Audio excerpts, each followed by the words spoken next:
Open window. My aunt will be down presently, Mr. Nuttall said, a very self-possessed young lady of 15. In the meantime, you must try to put up with me. Crimpton Nuttall endured to say the correct something which should duly flattery and the nice of the moment without unduly discounting the aunt. Dad was to come privately. He doubted more than ever whether these formal visits on succession, sun- successions of total stranger would do some towards helping the more helping the nerve cure which he was supposed to be undergoing. I know how will be, his sister had said when he was preparing to migrate to the rural retreat.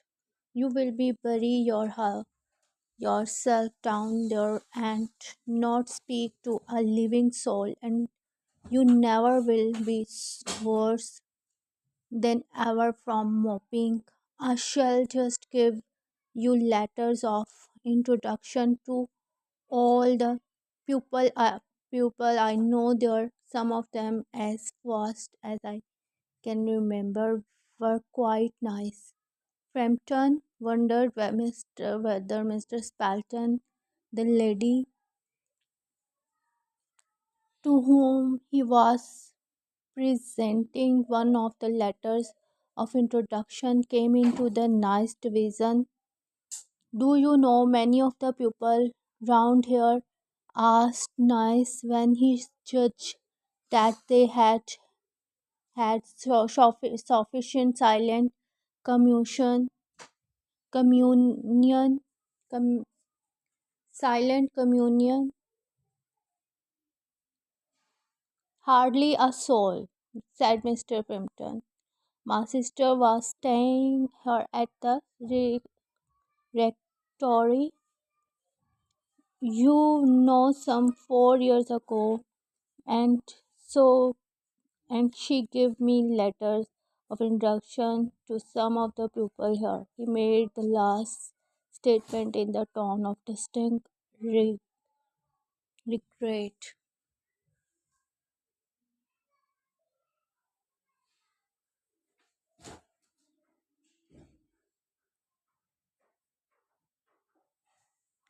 Then you know practically nothing about my aunt, pursued the self-possessed young lady.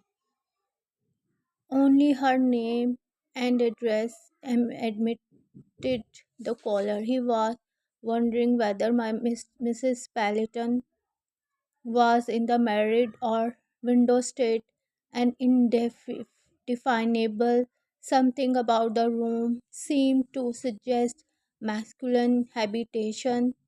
Her great tragedy happened just 3 years ago, said the child.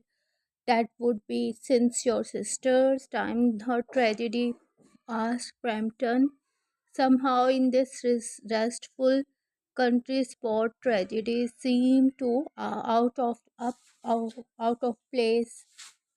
You may wonder why we keep that window wide open on an October afternoon, said the niece, indicating a large French window that out of opened onto a lawn. It is quite warm for the time of the year, said Primpton, but has that window got anything to do with the tragedy out throughout that window? 3 years ago to a day, her ex husband and her two young brothers went off for their days shooting, they never came back in crossing the moor to their favorite snip shooting. They were all three engulfed in a treach- treacherous piece of dog. If had been that dreadful wet summer, and place that were safe in the other years gave away suddenly without warning. Their bodies were never recovered. That was the dreadful part of it. Here the child's voice lost itself, possessed not, and became flirting, flirtingly human. Poor aunt always thinks that they will come back someday. They and the little brown spaniel that was lost with them and walk in at that little brown that window. Walk in at that window just as they used to do. That is why the window is kept open everything till it is quite dusk.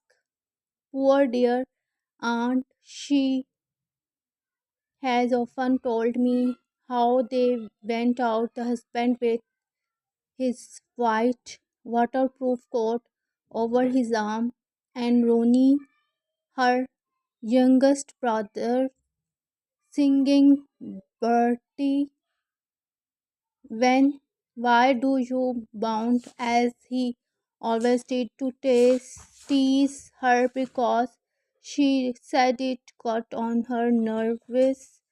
Do you know something on still quiet evening like this? I almost get a creepy feeling that they will all walk in through that window. She broke off with a little shudder. It was a relief to Frampton when the aunt bustled into the room with a viral of apologize for being late in making her appearance. I hope Vera has been amusing you, she said. She has been very interesting, said Miss Frampton. I hope you do not mind the open window, said Mr. Spalton briskly. My husband and my brother will be home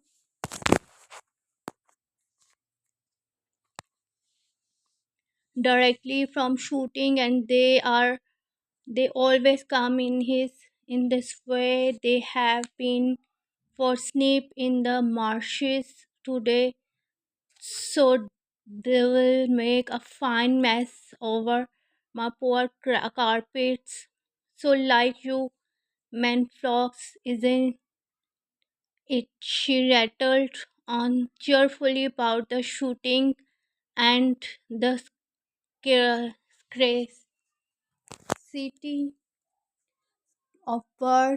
scarcity of birds and protects for drugs in the winter. To Frampton, it was all purely horrible. He made a desperate but only partially successful effort to turn the walk onto a less ghastly topic. He was conscious that his hostess was giving him only a fragment of her attention, and her eyes were constantly staring. Certainly, an unfortunate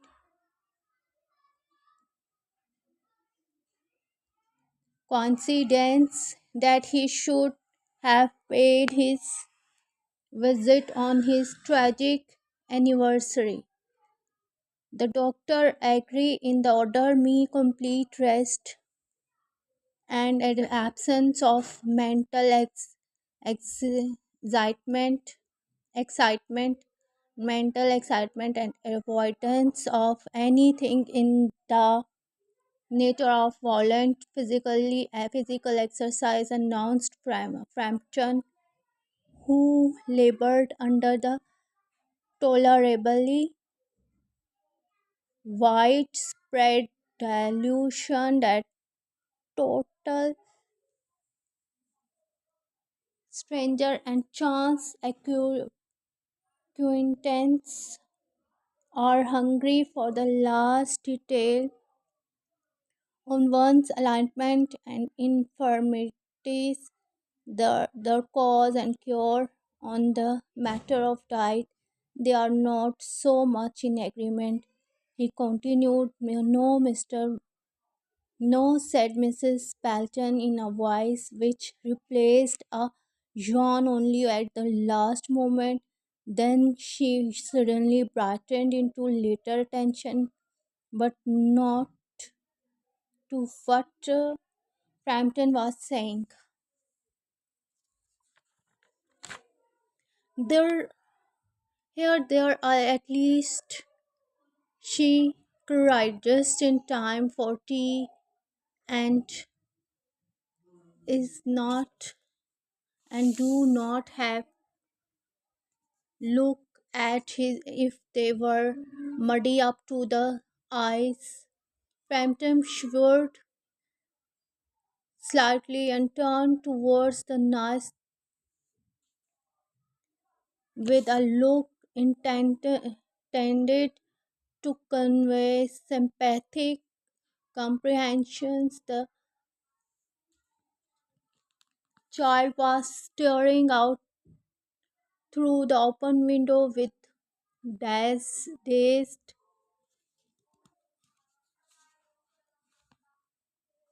dazed horror in her eyes, in a chill shock and of nameless fear. Frampton, young, round in his seat, and looked in the same direction in the deepening twilight.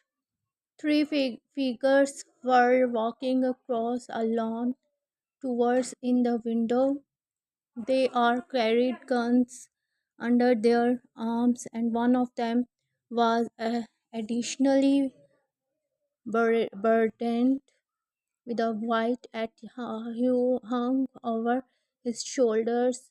A tart brown spinal cap closed their heels noiselessly.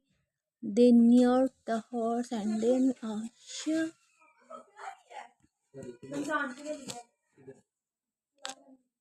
a hoarse young voice chanted out of the dusk.